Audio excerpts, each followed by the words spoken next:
Online वेबिनारचं आयोजन केलेलं आहे. स्पर्धा परीक्षेतील जनरल नॉलेज चा अभ्यास करत असताना वाचन कौशल्याचं महत्त्व या विषयावर आजचं हे वेबिनार असणार आहे. या कार्यक्रमासाठी आपल्याला प्रमुख पाहुणे लाभलेले आहेत. माननीय श्री प्राध्यापक Nilesh Deshpande sir, unique academy Pune. त्याचबरोबर आजच्या कार्यक्रमासाठी प्रमुख उपस्थिती आहे माननीय डॉक्टर प्रमोद घाटगे सर यांची आणि आजच्या कार्यक्रमाच्या अध्यक्षस्थानी आहेत माननीय प्राचार्य मेजर डॉक्टर अशोक गिरी सर.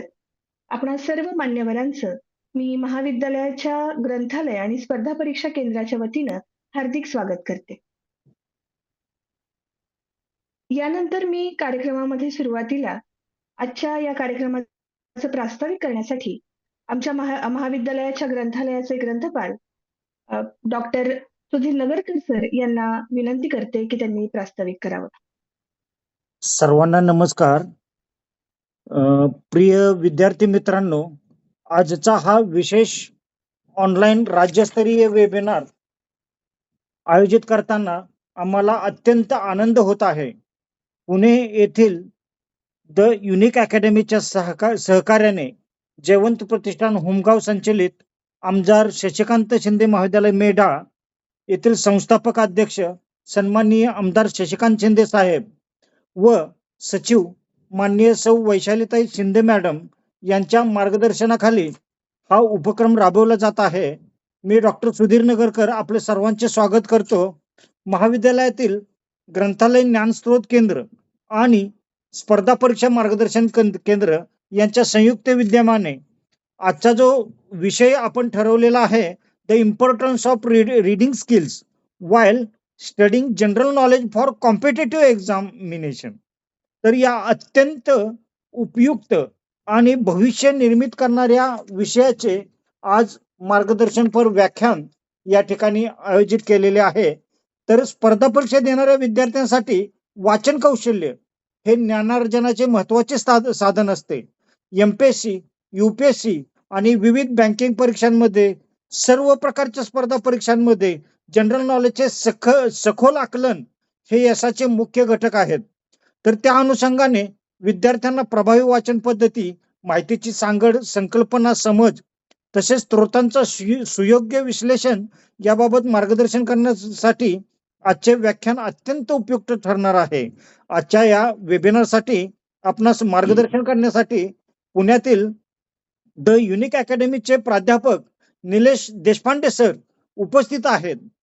ही आमच्यासाठी आनंदाची बाब आहे. Welcome sir. तसेच कार्यक्रमाची प्रमुख उपस्थिती म्हणून महाविद्यालयाचे माननीय डॉक्टर प्रमोद घाटगे सर आणि आजच्या कार्यक्रमाचे वेबिनारचे अध्यक्षपद म्हणून माननीय प्राचार्य मेजर डॉक्टर अशोक व्ही गिरी सर यांची उपस्थिती आज आम्हाला प्रेरणादायी आहे. तर तसेच गायत्री जाधव मॅडम, समन्वयक स्पर्धा परीक्षा केंद्र. तर या अशा प्रकारे आजचा वेबिनार हा आपण सर्व विद्यार्थ्यांसाठी प्रोत्साहनकारक, ज्ञानवर्धक आणि उज्ज्वल भवितव्याची दिशा देणारा ठरणार आहे. सर्व अशी मी सदिच्छा व्यक्त करतो आणि माझे प्रास्ताविक संपवतो. धन्यवाद. Thank you very much.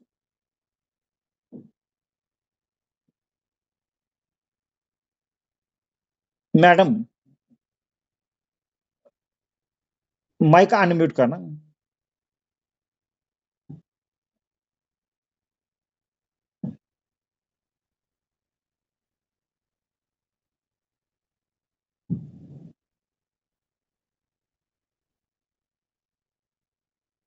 Hello madam, meeting मधनं बाहेर पडले सर. हा बरं, मी हे करतो. Hello hello hello sir. हा हॅलो. हा येतोय आवाज. हॅलो, ऐकू येते सर? हा येतोय.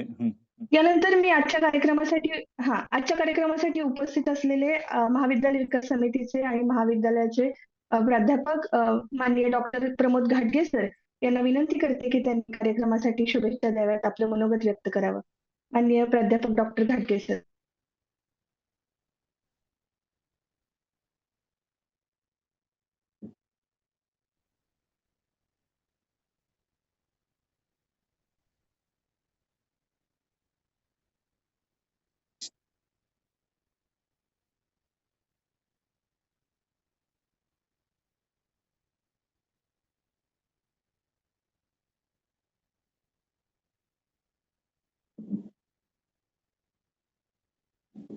हॅलो, घाटगे सरांचा आवाज येत नाहीये.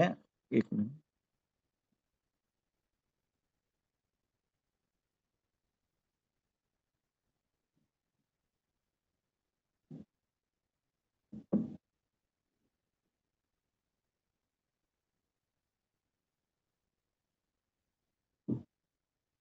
हॅलो. सर माईक अनम्यूट करत नाही सर. हा हा हा घाटगे सर, माईक अनम्यूट करा प्लीज.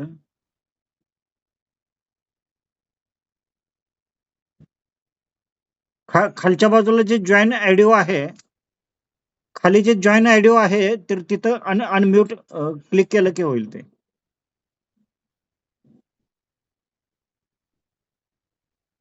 होस्ट म्हणून आपल्याला करता येत असेल तर सर करू शकता का तुम्ही? मी रिक्वेस्ट केलेली आहे पण सर हे करत नाही हॅलो. परमिशन. हॅलो, हा. Yes sir. आवाज येतोय का? आवाज माझा येस सर. हा, येस सर. येतोय सर. येतोय. येतोय? आवाज येस सर. येतोय सर. आवाज येतोय ना? येतोय सर. येतोय. सर. हा हा हा, नमस्कार सर्वांना. जयवंत प्रतिष्ठान संचलित आवाज येतोय ना? येतोय सर. हा. येतोय आवाज. आमदार शशिकांत शिंदे महाविद्यालय मेढा आणि ग्रंथालय स्पर्धा परीक्षा केंद्र आणि द युनिक अकॅडमी पुणे यांच्या संयुक्त विद्यमाने हे वेबिनार माध्यमातून स्पर्धा परीक्षेतील जनरल नॉलेजचा अभ्यास करताना वाचन कौशल्याचे महत्व हा विषय स्पर्धा परीक्षेचा अभ्यास करणाऱ्या विद्यार्थ्यांसाठी घेण्यात आलेला आहे. या वेबिनाराच्या कार्यक्रमाचे अध्यक्ष माननीय प्राचार्य मेजर डॉक्टर अशोक गिरी सर, प्रमुख वक्ते माननीय प्राध्यापक Nilesh Deshpande, the unique academy Pune, तसेच महाविद्यालयाचे ग्रंथपाल डॉक्टर सुधीर नगरकर आणि प्राध्यापिका गायत्री जाधव मॅडम आणि विद्यार्थी मित्र, माझ्या युवा मित्रांनो, तुमचे ध्येय मोठे आहे. युपीएससी, एमपीएससी किंवा बँकिंग परीक्षेसारख्या स्पर्धा परीक्षेमध्ये यश मिळवणे हे केवळ मेहनतीवर नव्हे तर योग्य अभ्यासाच्या पद्धतीवर अवलंबून असते. जनरल नॉलेज हा विषय केवळ माहितीचा साठा नाही, योग्य वेळी योग्य ठिकाणी वापरायचे एक कौशल्य आहे आणि कौशल्याचा पाया म्हणजेच वाचन कौशल्य म्हणजे रीडिंग स्किल. वाचन हे सर्व ज्ञानार्जाचे प्रवेशद्वार आहे. तुम्ही काय वाचता यापेक्षा तुम्ही ते कसे वाचता हे अधिक महत्वाचे आहे. केवळ वाचू नका, समजून वाचा. कोणताही विषय वाचताना तो भूतकाळ, वर्तमान आणि भविष्य या तिन्ही स्तरातून समजून घेतला पाहिजे. माहितीची सांगड घाला. तुम्ही इतिहास वाचत असाल तर त्याचा अर्थव्यवस्थेवर काय परिणाम झाला आहे याची सांगड घालता आली पाहिजे. त्यामुळे जीकेचा अभ्यासा अधिक सखोल आणि बहुआयामी होऊ शकतो. म्हणून नोट्स काढण्यासाठी कला, वाचनाच्या माहितीच्या आधारे तुमच्या भाषेत सारांशित करणे हे कौशल्य तुमच्या परीक्षेच्या वेळेस जलद उजळणी करण्यासाठी उपयोगी पडेल. या संदर्भात आजचे जे आपले मार्गदर्शक आहेत प्राध्यापक निलेश देशपांडे सर, हे या विषयातील तज्ज्ञ आहेत. त्यांच्या मार्गदर्शनातून तुम्हाला effective reading method, sources, analysis and concept clear कशी मिळवायची याचे अचूक ज्ञान मिळेल.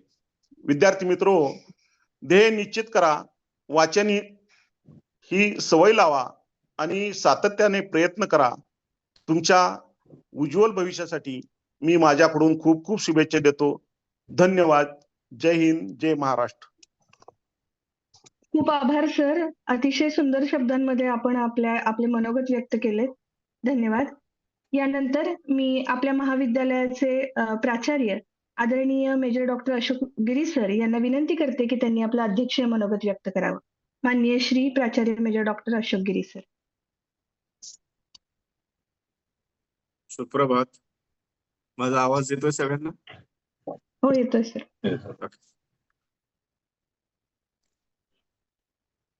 जयवंत प्रतिष्ठान गौसंचलित आमदार शशिकांत शिंदे महाविद्यालय बेडा, तालुका जावळी, जिल्हा सातारा या आमच्या महाविद्यालयाच्या ग्रंथालय व ज्ञान स्तोत्र केंद्र व स्पर्धा परीक्षा केंद्र यांच्या संयुक्त विद्यमाने हा राज्यस्तरीय वेबिनारचं आपण आज आयोजन केलेलं आहे.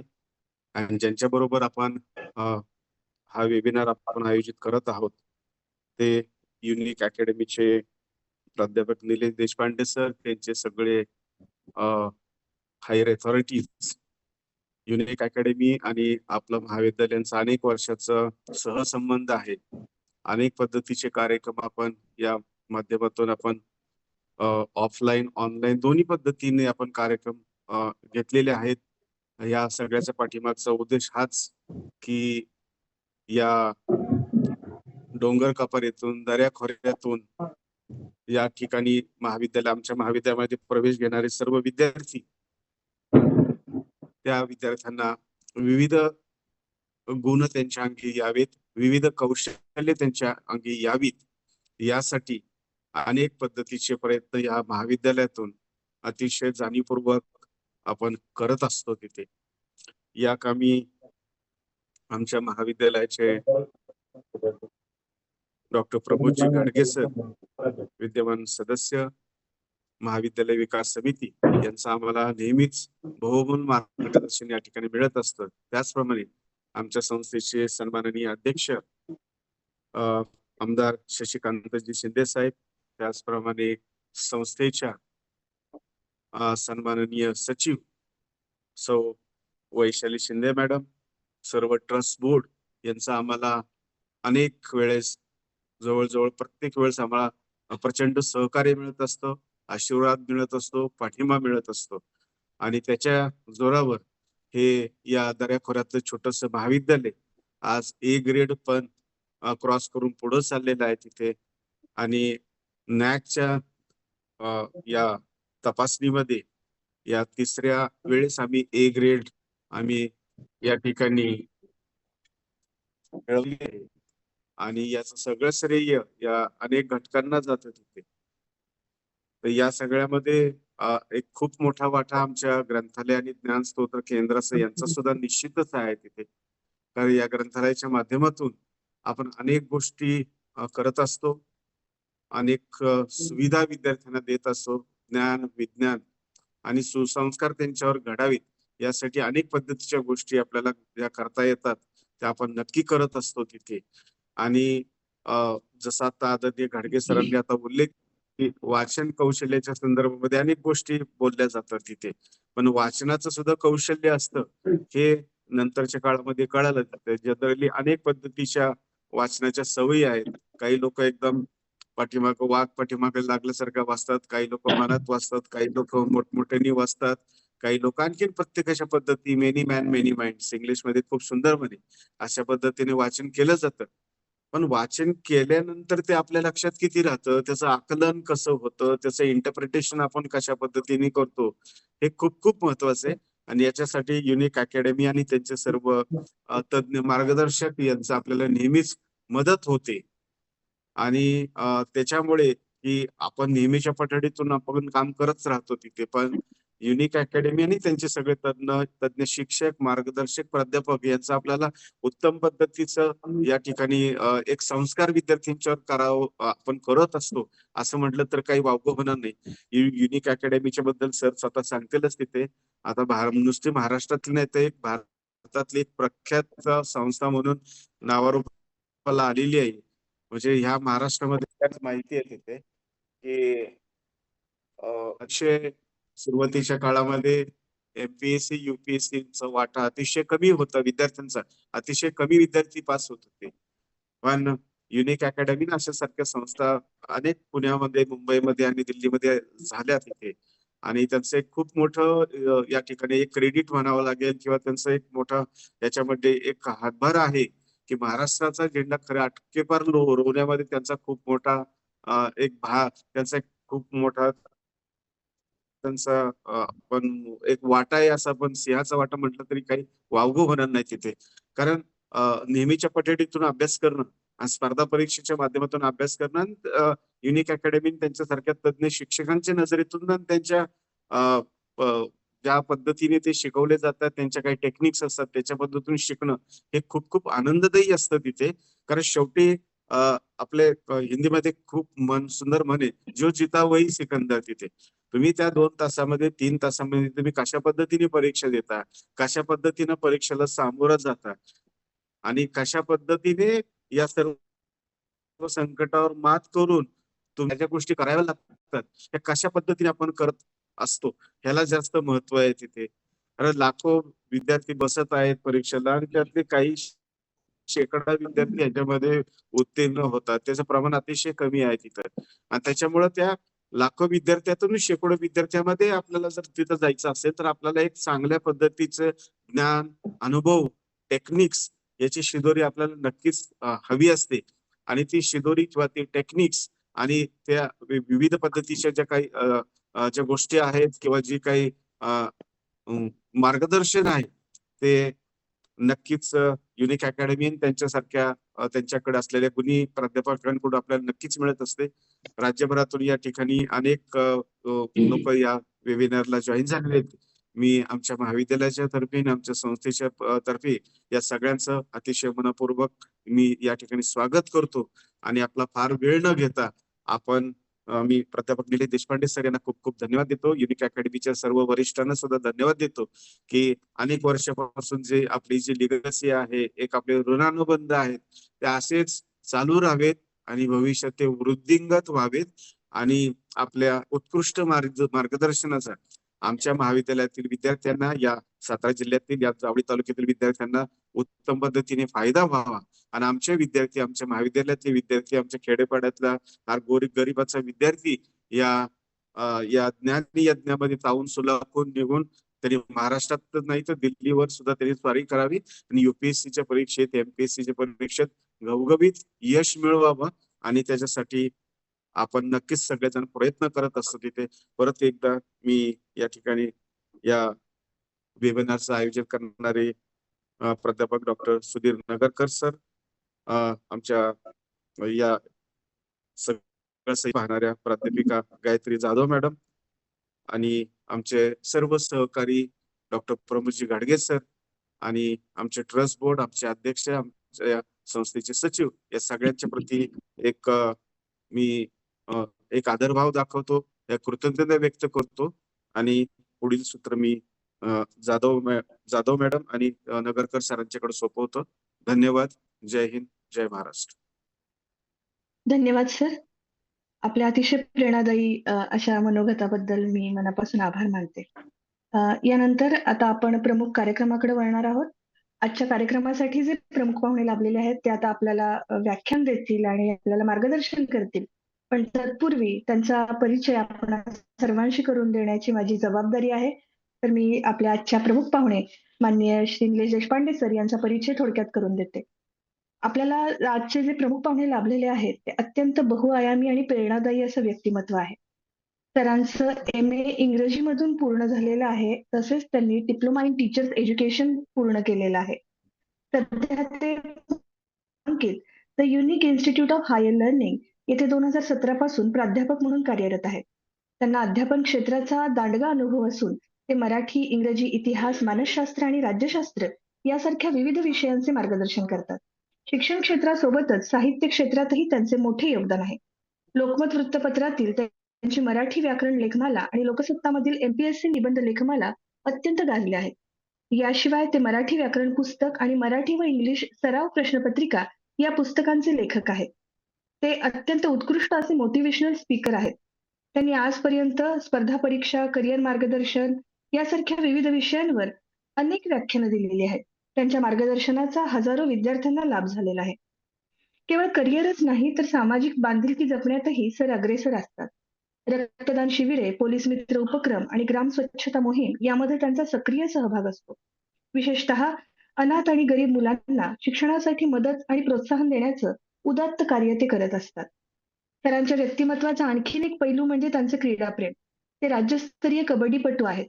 त्यांना राज्य आणि राष्ट्रीय स्तरावरील विविध क्रीडा स्पर्धांमध्ये यश मिळालेले आहे.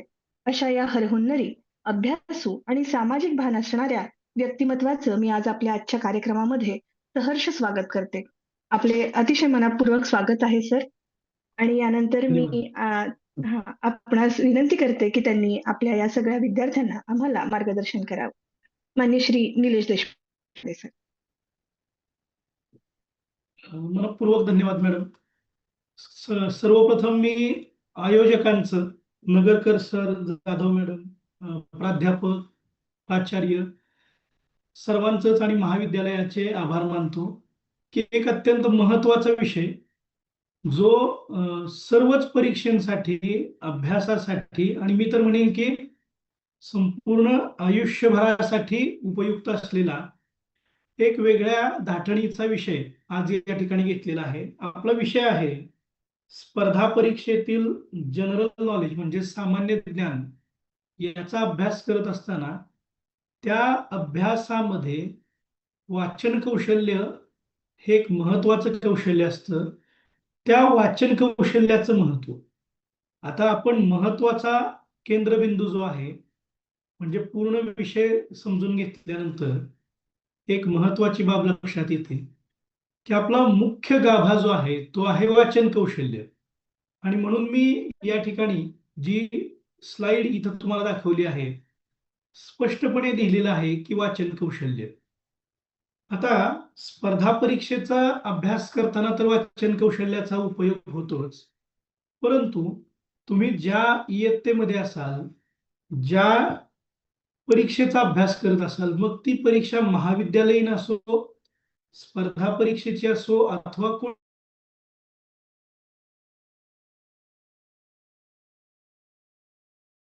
सर आवाज म्यूट झाला. सर माईक म्यूट झाला सर. आता येतोय आवाज? आवाज येतोय? येतोय. सॉरी, नेटवर्कचा थोडासा प्रॉब्लेम होता. आता आवाज येत असेल तर मी पहिल्यापासून सुरुवात करतो की आपला मुख्य जो विषय आहे आजचा तो आहे स्पर्धा परीक्षेतील सामान्य ज्ञान म्हणजे जनरल नॉलेज या विषयाचा अभ्यास करत असताना वाचन कौशल्याचे महत्व. पाठीमाग घेतलेली काही वाक्य पुन्हा एकदा घेतोय जाणीवपूर्वक, कारण की माझा आवाज बऱ्याच विद्यार्थ्यांना आलेला नव्हता, तर तो पुन्हा विषय समजावा यासाठी लक्षात घ्या की आपला विषयाचा मूळ केंद्रबिंदू हा आहे की वाचन कौशल्य.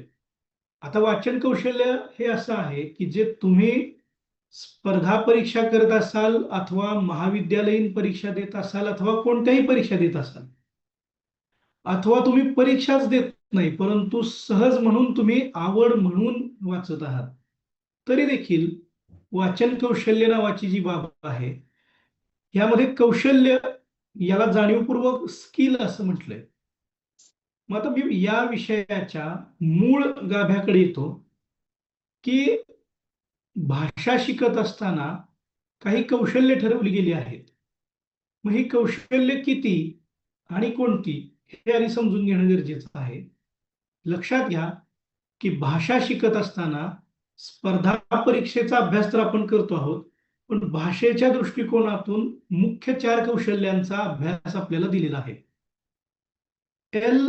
LSRW म्हणजे लिसनिंग, स्पीकिंग, रीडिंग आणि रायटिंग ही 4 कौशल्य आपल्याला दिली गेली आहेत. या 4 कौशल्यांना अभ्यासामध्ये मोलाचं स्थान आहे. थोडक्यात काय तर एखाद्या व्यक्तीला वाचन कौशल्य सुधारायचं असेल तर एक लक्षात घ्या त्याचा मूळ गाभा जो आहे त्या मुळामध्ये जावं लागेल. मग पहिलं कौशल्य सुधारावं लागेल. पहिलं कौशल्य काय आहे? L म्हणजे लिसनिंग. म्हणजे काय तर सर्वप्रथम आपल्याला ऐकणे म्हणजे मला माझं ऐकण्याचं कौशल्य सुधारावं लागेल. हे नेहमी लक्षात ठेवा. भविष्यामध्ये स्पर्धा परीक्षा करू इच्छिणाऱ्या, न स्पर्धा परीक्षा देऊ इच्छिणाऱ्या सगळ्यांसाठी एक महत्वाची बाब आहे ती म्हणजे समोरची व्यक्ती, एखादा वक्ता, एखादे प्राध्यापक क्लासमध्ये आपल्याला शिकवतायत अथवा कुणीतरी आपल्याला काहीतरी सांगतंय त्यावेळी एक महत्वाची बाब असते ती म्हणजे श्रवण कौशल्य म्हणजे ऐकणे. 4 कौशल्यामधील सगळ्यात महत्वाचं आणि पायाभूत कौशल्य जर कोणतं असेल तर ते ऐकणे हे कौशल्य आहे. वाचन हे कौशल्य त्याच्यानंतर येतं. परंतु सर्वप्रथम जे कोणतं कौशल्य आहे ते कौशल्य आहे श्रवण कौशल्य. म्हणजे आता आपण वाचन कौशल्याकडे जाणार आहोत. मूळ आपल्या आजच्या व्याख्यानाचा विषय आहे वाचन कौशल्य. तुमचं वाचन सुधारलं पाहिजे. परंतु हे सांगत असताना मला पहिलं कौशल्य तुम्हाला थोडक्यामध्ये सांगायचंय ते म्हणजे श्रवण. श्रवण कौशल्य म्हणजे ऐकणे. नेहमी लक्षात ठेवा विद्यार्थी मित्रांनो, समोरची व्यक्ती, समोरचे वक्ते, प्राध्यापक अथवा तुम्ही कुठेही औपचारिक अथवा अनौपचारिक चर्चा करत आहात तर तुम्हाला कानात प्राण आणून ऐकता आलं पाहिजे. कानामध्ये प्राण आणून ऐकणं म्हणजे काय, तर मनापासून मनपूर्वक ऐकणे, ते समजून घेणे. बऱ्याचदा काय होतं की आपण एखादी गोष्ट ऐकतो परंतु ऐकत असताना आपलं लक्ष विचलित झालेलं असेल तर सांगितलेली बाब पूर्णतः ग्रहण होत नाही. म्हणून भाषा सुधारत नाही आणि म्हणून वाचनामध्ये आपल्याला अडथळे येतात.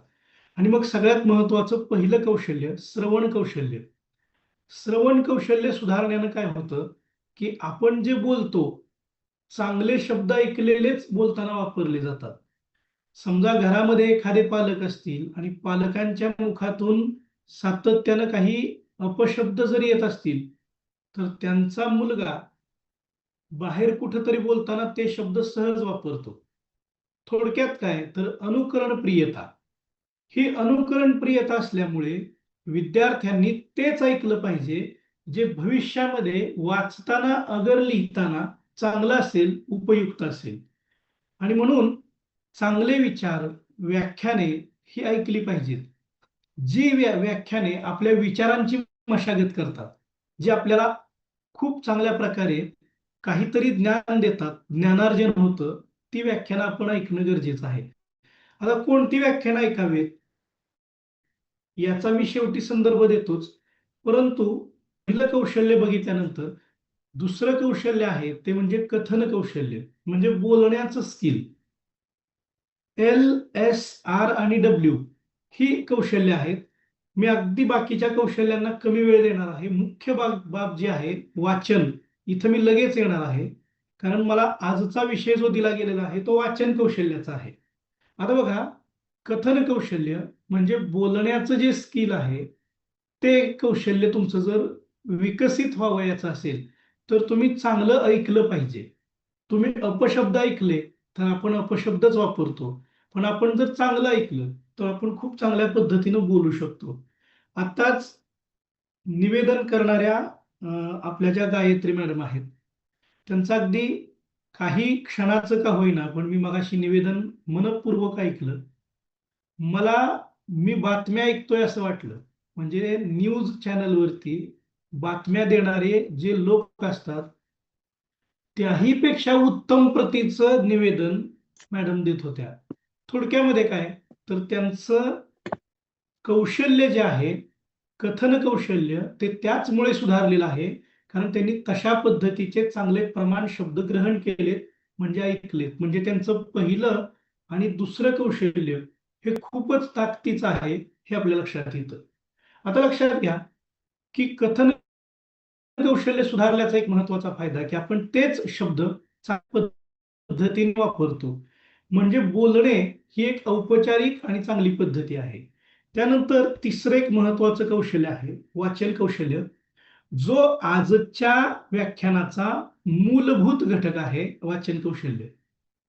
आता स्पर्धा परीक्षेतील मूळ वाचन कौशल्य आणि या वाचन कौशल्याचा स्पर्धा परीक्षा करत असताना सामान्य ज्ञानाचा म्हणजे आपलं जे जनरल नॉलेज नावाचा विषय आहे याचा अभ्यास करत असताना वाचन कसं करावं यावरती आपण मोठ्या प्रमाणात आता चर्चा करणार आहोत. मी मूळ माझ्या विषयाकडे येतोय, तो म्हणजे वाचन कौशल्य.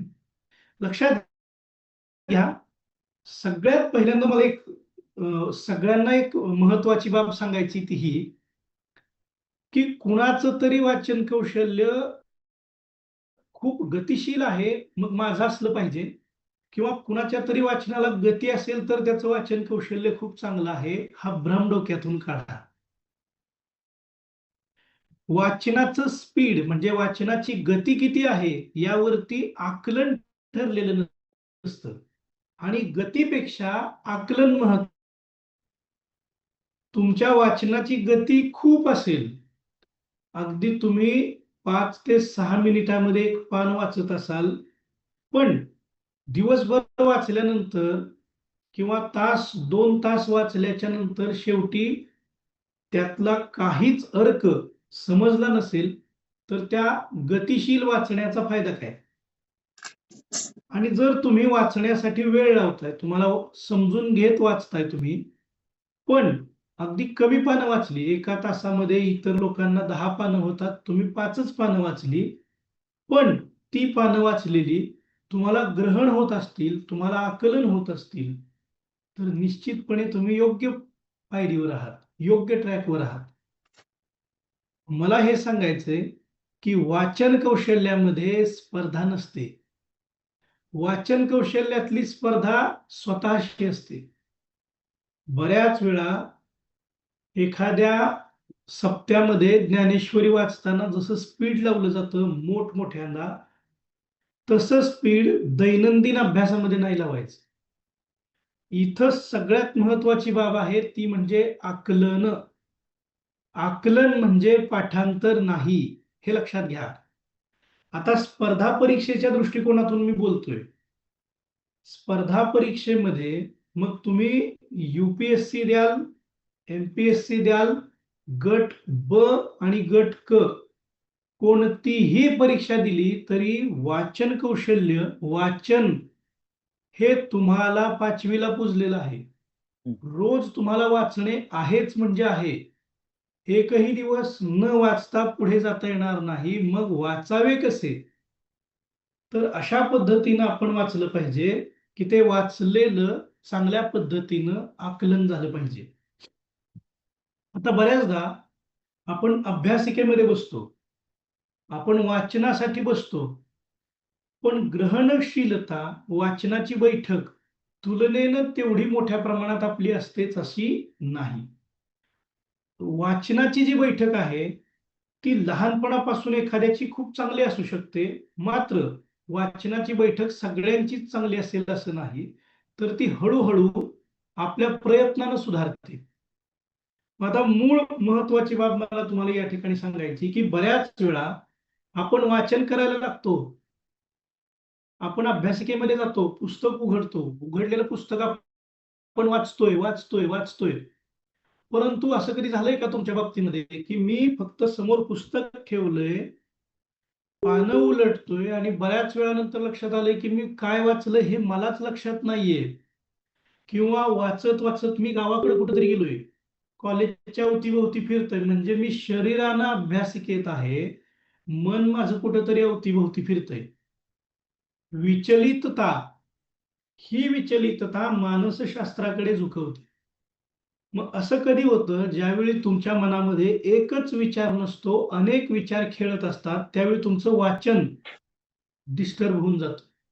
मग हे होऊ नये, तुमचं वाचनाचं कौशल्य सुधारलं पाहिजे, यासाठी सगळ्यात महत्वाची बाब आहे तुमचं आकलन सुधारलं पाहिजे. स्पर्धा परीक्षेमध्ये पाठांतराला महत्व नाही, स्पर्धा परीक्षेमध्ये आकलनाला महत्व आहे. आणि आकलन म्हणजे पाठांतर नसून आकलन म्हणजे समजून घेणे. मला एखादी गोष्ट समजली का, आणि समजलेली गोष्ट मला समोरच्या व्यक्तीला व्यवस्थितपणे सांगता येते का, म्हणजे आकलन. एखादा सिनेमा आपण बघतो, बघितलेला सिनेमा आपण कुणाला तरी नंतर सांगतो, 3 तासाचा सिनेमा अर्ध्या तासामध्ये आपण व्यवस्थितपणे रंगवून सांगतो, याचा अर्थ त्या सिनेमाचं आपलं आकलन झालंय. आपण पाठांतर केलं का? नाही, आपलं आकलन झालं. तशा पद्धतीने एखादं पुस्तक वाचल्यानंतर ते पुस्तक इतरांना समजून सांगता त्याच वेळी येतं ज्यावेळी तुमचं आकलन झालेलं असतं. मग अशा पद्धतीचं आकलन कधी होतं, तर वाचन करताना नेहमी लक्षात ठेवा, वाचन करताना गती किती आहे हे महत्वाचं नाही. वाचन करताना माझं स्पीड नसलं तरी चालेल, मला समजतंय का, हे महत्वाचं. आणि हे करताना स्पर्धा परीक्षेचा अभ्यास करताय, वाचन करत आहात, तर सगळ्यांना माझी विनंती आहे की कधीच फक्त पुस्तक समोर ठेवू नका. पुस्तकाच्या बाजूला कच्चं पान, डायरी किंवा वही आणि हातामध्ये पेन आणि पेन्सिल असायलाच पाहिजे. मुद्दे हायलाइट करा आणि अगदी शॉर्ट नोट्स, रनिंग नोट्स काढत काढत वाचा, ज्यामुळे तुमचं कॉन्सन्ट्रेशन व्यवस्थितपणे राहतं.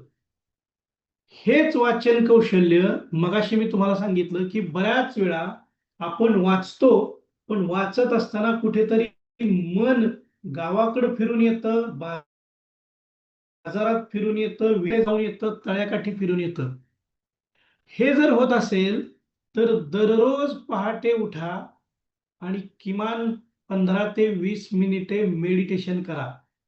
मौन पाळा, अगदी स्तब्ध बसा आणि ओंकार करा. तुमचं मेडिटेशन तुमची एकाग्रता वाढवेल. एकाग्रता वाचनाचं कौशल्य सुधारेल. पण हे कुणासाठी? ज्यांना वाचनातला तो अडथळा येतोय त्यांच्यासाठीचा हा उपाय. हे सगळे उपाय मी सांगत असताना आता सध्या सुद्धा तुम्ही नोट्स काढल्या तरी चालेल, कारण सरते शेवटी आपण काय करूया की व्याख्यान झाल्याच्या नंतर आपण प्रश्नोत्तराचा एक सेशन घेऊया. मग अगदी तुम्हाला कितीही तुमच्या सगळ्यांच्या मनामध्ये प्रश्न असतील तर ते सगळे प्रश्न तुमचे दूर करतो. एकही प्रश्न तुमचा राहणार नाही, एकही शंका मनामध्ये राहणार नाही. चला तर मग बघूया की वाचनामध्ये अडथळे येतात, पण वाचन करत असताना मग सामान्य ज्ञान, जनरल नॉलेजचं तुम्ही वाचन करत असताना एक महत्वाची बाब काय करायची, आपण जे कोणतं पुस्तक वाचू त्या पुस्तकासोबत आपल्या सोबत डायरी आणि पेन असेल. आपण रनिंग नोट्स काढतोय हे लक्षात ठेवा. आता दुसरी एक महत्वाची बाब मला या ठिकाणी सांगायची तुम्हाला, की मी तुम्हाला सांगितलं की पहिल्यांदा मी तुम्हाला सांगितलं की भाषेची कौशल्य 4 आहेत. त्यातलं तिसरं कौशल्य म्हणजे वाचन कौशल्य आणि शेवटचं कौशल्य म्हणजे लेखन. पण लेखन त्याच वेळी सुधारतं ज्यावेळी पहिली 3 कौशल्य तुमची व्यवस्थितपणे सुधारलेली असतात, हे लक्षात ठेवा.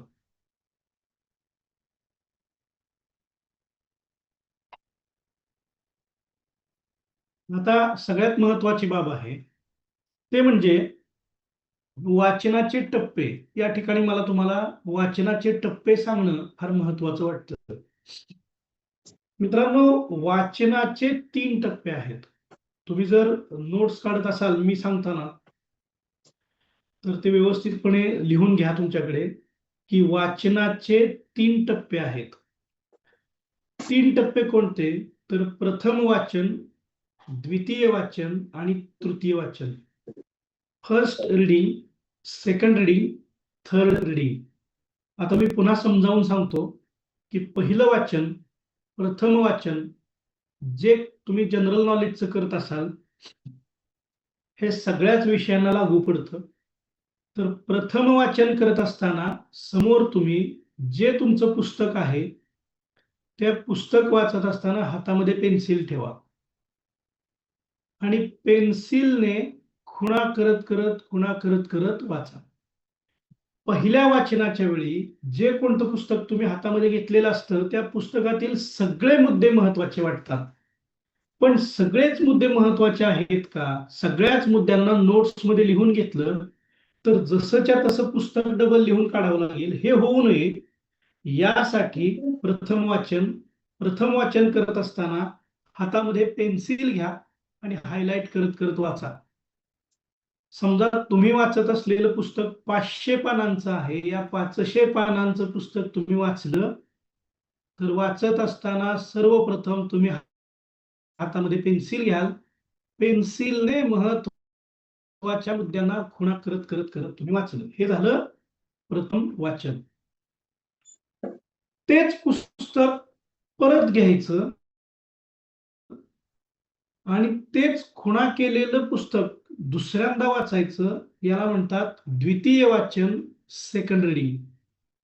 पण आता मात्र द्वितीय वाचन करताना, सेकंड रिडिंग करत असताना हातामध्ये रंगीत पेन घ्या, ज्याला आपण हायलायटर म्हणतो.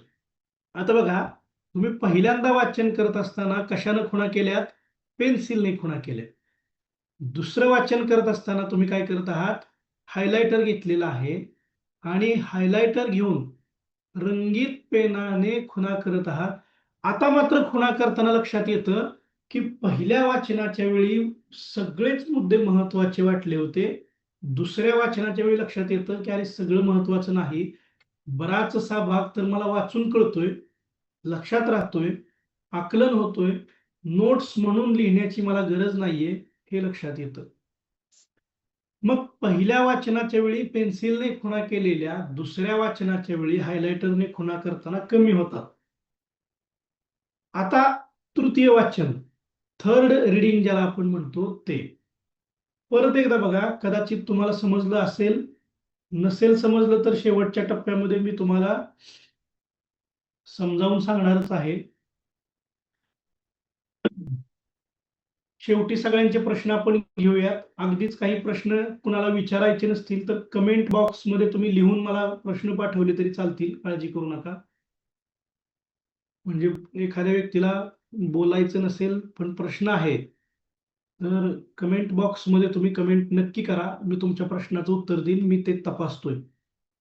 आता बघा, प्रथम वाचन झालं, द्वितीय वाचन झालं, त्याच्यानंतर महत्वाचं आहे ते म्हणजे तृतीय वाचन, ज्याला आपण थर्ड रिडिंग असं म्हणतो. मग तृतीय वाचन म्हणजे काय? तर तृतीय वाचन याचा अर्थ पहिल्यांदा आणि दुसऱ्यांदा खुणा करताना दुसऱ्यांदा केलेल्या खुणा जास्त महत्वाच्या असतात. तर तिसऱ्यांदा वाचताना त्यातही जे खूप महत्वाचं आहे ते शॉर्टली लिहून काढणे म्हणजे तृतीय वाचन. म्हणजे तिसऱ्या रिडिंगच्या वेळी नोट्स काढा, कधीही पहिल्यांदा नोट्स काढू नका. बरेच विद्यार्थी पहिल्याच रिडिंग मध्ये नोट्स काढतात, कधी तसं करू नका. हा, समजा तुम्हाला वाचत असताना लिहित लिहित वाचायची सवय आहे, एकदम रनिंग नोट्स काढल्या तरी चालेल, पण फायनल नोट्स काढू नका. परत एकदा लक्षात घ्या, वाचन कौशल्यामध्ये वाचनाचे 3 टप्पे आहेत किंवा वाचनाचे 3 प्रकार. There are 3 types of reading. First reading, second reading, third reading.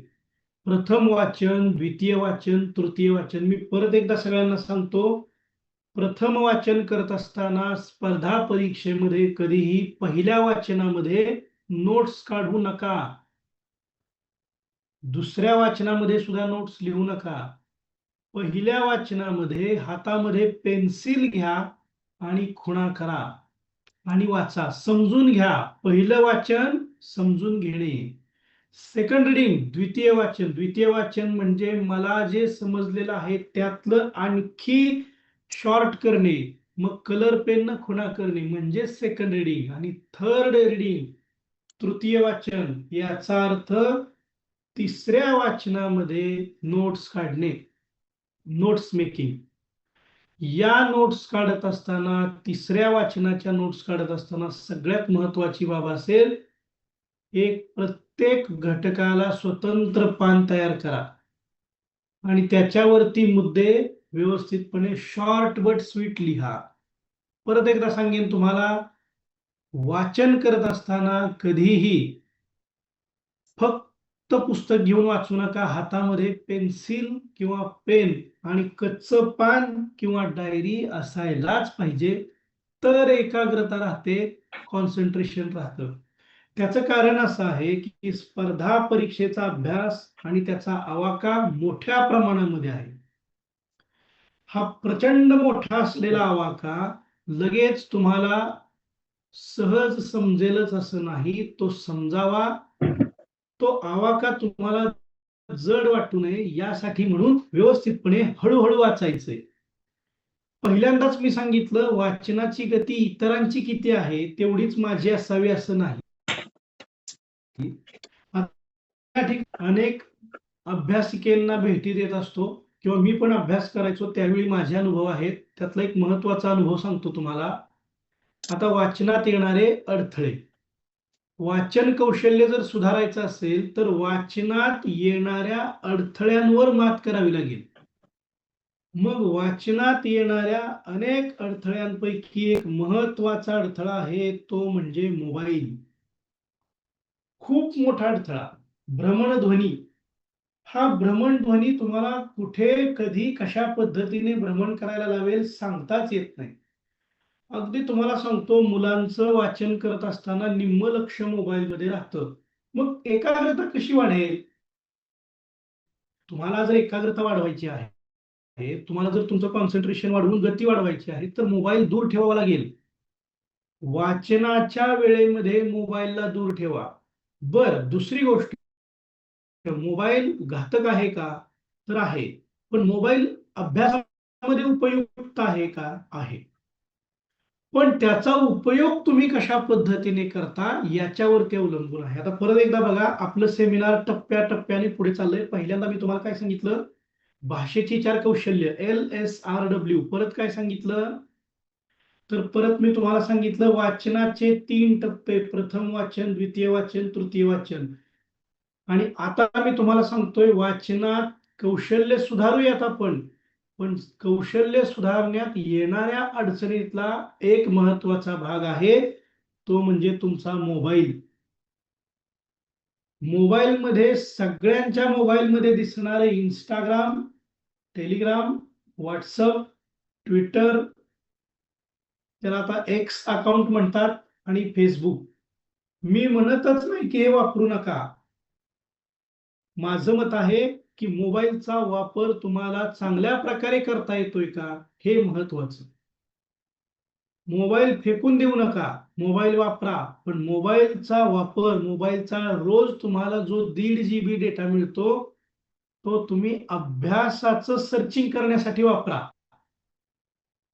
तर तुमचा अभ्यास गतिशील होईल. म्हणजे वाचनातल्या अडथळ्यातला सगळ्यात मोठा अडथळा जर काय असेल तर तो मोबाईल. आपण वाचायला बसतो, हेच नाही तर बरेच विद्यार्थी, महाविद्यालयीन विद्यार्थी सुद्धा, समोर प्राध्यापक काहीतरी महत्वाचं शिकवतायत आणि मुलं गपचूप चॅटिंग करतात, गपचूप मोबाईलवरती बोलतात, रील बघत बसतात. काहीच नसेल, कुणाचा SMS येत असेल नसेल तर शेवटच्या टप्प्यात रील बघत बसणे.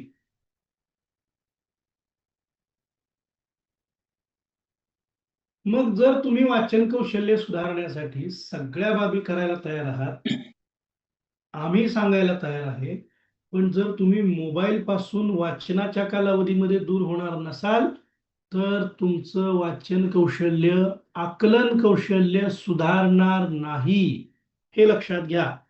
मग ते सुधारावं, त्यामध्ये गती यावी, यासाठी सगळ्यात महत्वाची बाब मोबाईल आणि मोबाईलचा योग्य तो वापर. त्यानंतर दुसरी महत्वाची बाब म वरूनच सुरू होते, ती म्हणजे मित्र आणि मैत्रिणी.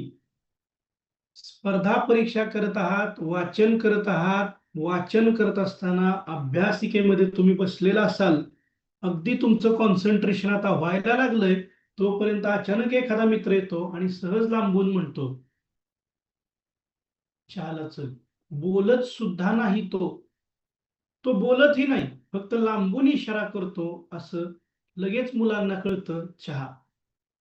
अत्यंत चांगल्या पद्धतीनं कॉन्सन्ट्रेशन आता होऊ लागलेला त्याचा मित्र लगेचच पुस्तक गुंडाळतो आणि बाहेर जातो. बर, कधी कधी असंही होतं की चहाला एकटा चाललेला, परत ह्याला दुसऱ्या व्यक्तीला घेऊन चालला, मग हे दोघे निघाले. त्या दोघांच्या लक्षात येतं की आणखी एक जण आहे, खूपच चांगल्या पद्धतीने वाचायला लागलाय, कॉन्सन्ट्रेशन झालंय, त्याला खुणवतात. तिसऱ्याला पण खुणवतात, बोलतच नाहीत, फक्त अभ्यासिकेमध्ये खुणवा खुणवी. मग तो तिसरा पण म्हणतो नको जावा, परत डबल त्याला खुणवतात, 5 मिनिटात येऊ की चल. परत तो म्हणतो नको नको, तुमची तुम्ही जावा. आमिष दाखवतात, लगेच म्हणतात पैसे मी देतो, मग मात्र हा तिसरा सुद्धा लगेचच पुस्तक गुंडाळून त्यांच्या पाठीमागं धूम. बर तिसरा सुद्धा जाताना मग एकटा कुठं जातोय, अजून दोघा तिघांना घेऊन जातोय, तो पैसे देणार आहे चला. अभ्यासातील अडथळ्यात अनेक अडथळ्यांपैकी एक महत्वाचा अडथळा म्हणजे सिरियस नसलेला मित्र, तो दूर करा. वाचन कौशल्यातला तो अडथळा आहे. मला तुम्हाला वाचन कौशल्य तुमचं सुधारायचंय, त्यातले अडथळे सांगणं ही माझी जबाबदारी आहे. मी त्यातला एक महत्वाचा अडथळा पहिला सांगितला, मोबाईल, दुसरा मित्र, आणि मग तिसरा महत्वाचा अडथळा खरं सांगतो तुम्हाला, तो देखील म वरून सुरू होतो, तो म्हणजे तुमचं मन. सगळे साथ देतील तुम्हाला, मित्र साथ देतील, मोबाईल तुम्ही ठेवला बाजूला, पण तुमचं मन विचलित असेल आणि तुम्हालाच वाटत नसेल मला अभ्यास नाही करायचा, तर अभ्यास होणार नाही. मग तुमचं मन काय म्हणतंय ते ऐका. कोण काय म्हणतं हे महत्वाचं नाही, तुमचं मन काय म्हणतं हे महत्वाचं. मग सगळ्यात महत्वाचा अडथळा मन. मग मन एकाग्र करा. आणि जर स्वतःला वाटत असेल मला स्पर्धा परीक्षा द्यायची, मला जनरल नॉलेज वाचायचंय, मला वाचन कौशल्य सुधारायचंय, तर या क्षेत्रामध्ये या. कुणीतरी ढकलून देतंय म्हणून येऊ नका. कारण बघा, तुम्हाला सांगतो, तुम्ही किती नशीबवान आहात. महाविद्यालयातील प्राध्यापक वृंद, प्राचार्य मॅडम, सगळे शिक्षक तुमच्यासाठी तत्परतेने या ठिकाणी आले. ते सगळे तुम्हाला मदत करतायत, पण तुमचं मनच जर नसेल तयार होत तर उपयोग नाहीये. म्हणजे त्यांनी घोड्याला पाण्यापर्यंत आणलं, आता पाणी प्यायचं की नाही हे कुणाचं कौशल्य, हे कुणाचा, हा भाग कुणाचा, तर घोड्याचा. आता तुम्हाला वाचन कौशल्य सुधारायचं कसं इथपर्यंत आम्ही नेतो, पण वाचल्याशिवाय सुधारणा होणार नाही. आता बघा, तुमचं वाचनातील अडथळे दूर, मोबाईल दूर करा, मित्र, अयोग्य मित्र दूर करा, मन अभ्यासामध्येच गुंतवा. आता आणखी एक महत्वाची बाब, महाविद्यालयामध्ये अभ्यास करताना अथवा स्पर्धा परीक्षा देताना नातेवाईक, नकारात्मक विचार आणि सगळ्यांच्याच लग्नाला मी गेलंच पाहिजे हे टाळा. मुलींना पण मला हे सांगायचंय आणि मुलांना पण सांगायचंय की सत्कारणी वेळ लावा. सत्कारणी वेळ लावत असताना मला उदाहरण जर तुम्हाला द्यायचं असेल तर सगळ्यात महत्वाचं आणि मूर्तिमंत उदाहरण मी देईन.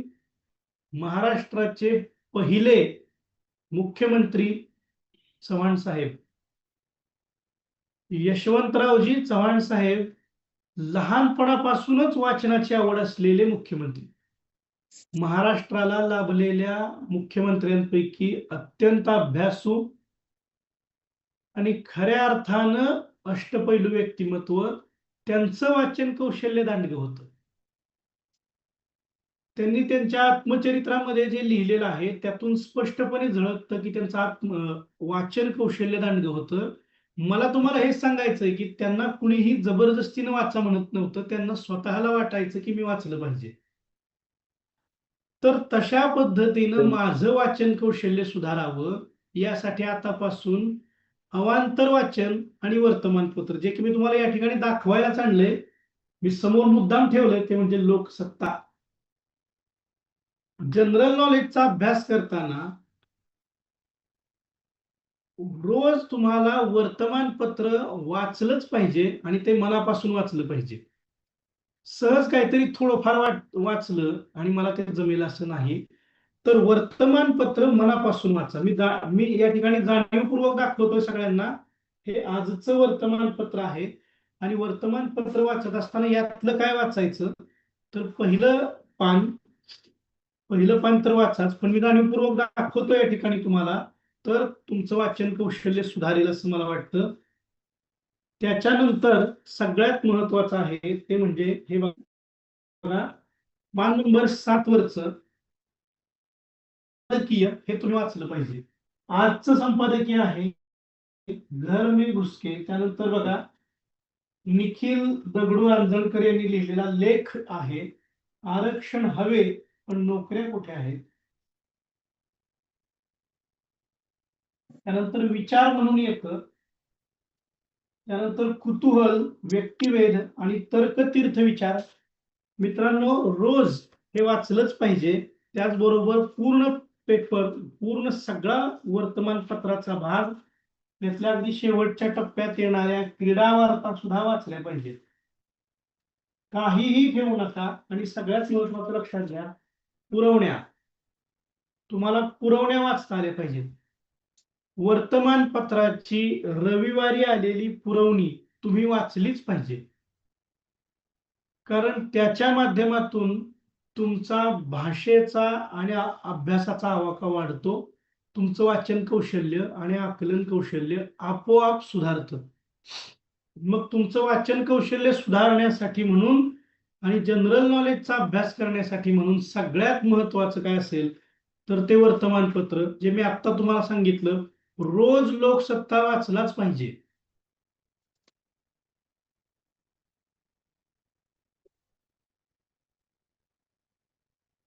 वर्तमानपत्र स्पर्धा परीक्षेचा अभ्यास करतोय म्हणून, मार्क मिळावेत म्हणून, पोस्ट मिळावे म्हणून वाचायचं नाहीये. मी भारताचा सजग नागरिक आहे. वर्तमानपत्र वाचणे, माझ्या भारतामध्ये काय होतंय, माझ्या महाराष्ट्रामध्ये काय होतंय याची मला जाणीव आणि जागृती असावी, म्हणून मी वर्तमानपत्र वाचलं पाहिजे. विचारांची, भाषेची, वाचन कौशल्याची मशागत त्याच वेळी होते ज्यावेळी तुम्ही सुपीक वाचन करता, दर्जेदार वाचन करता. विचारांची मशागत झाल्याशिवाय त्यातून सुपीक ज्ञानाचं पीक बहरणार नाही.